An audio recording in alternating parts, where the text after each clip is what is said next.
Anticipated movie Birth of a Nation hits theaters today, and while there's a lot of drama surrounding the film and its leading actor and director, Nate Parker, some say this time and the time for release could not have been better. Learned your lesson well? Oh, yes. I've learned. To watch a strong man broken down is a terrible thing.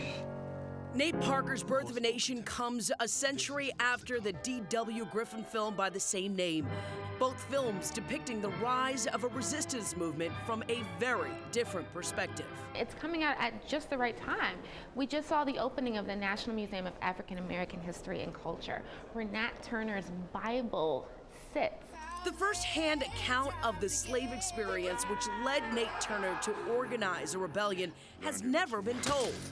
The film is striking a chord not only because of the topic, but because of the off-screen controversies surrounding the director.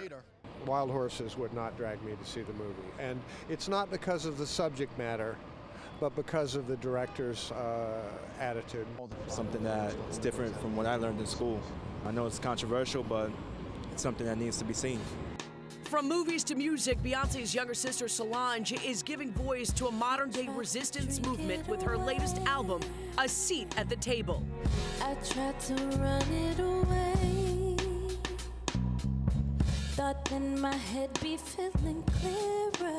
She kind of perfectly encapsulates the importance of what it is to be Black in America right now. She's saying, I'm mad, and I have a reason to be mad. But also, this is an album about healing. In her third album, Solange tackles sensitive themes, prompting critical conversation about race and identity. There's a song about someone touching your hair, and that's a microaggression that Black women often deal with in these white spaces. Don't touch my hair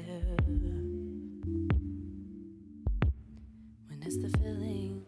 All right, let's continue the conversation. And Alex Gale is here, and he is giving us more voice to this very complex issue. And a lot of people are saying that Solange's album is continuing really the conversation and saying this is the next stage of the Black Lives Matter movement. What's your thought on that?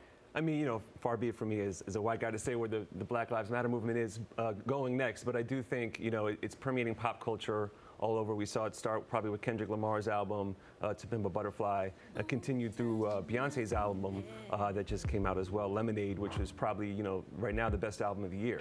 Yeah, I mean, this seems like this is bringing more to light. Her album is her breakthrough album. It's more mainstream, really, for so many people.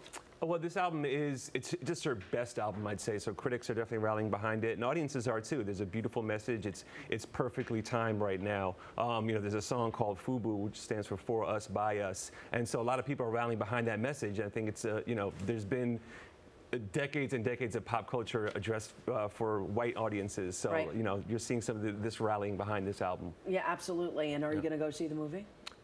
You know, I'm not sure yet because I think I'm going to see it, but just because of some of the you know, controversy behind the director, some of his problematic statements are about the rape allegations against him. So I'm not quite sure. I think it is important to see, and Nat Turner's story is super important for America to learn. So you know, I do hope that message and story doesn't get lost. Yeah, it is a story that is being heard.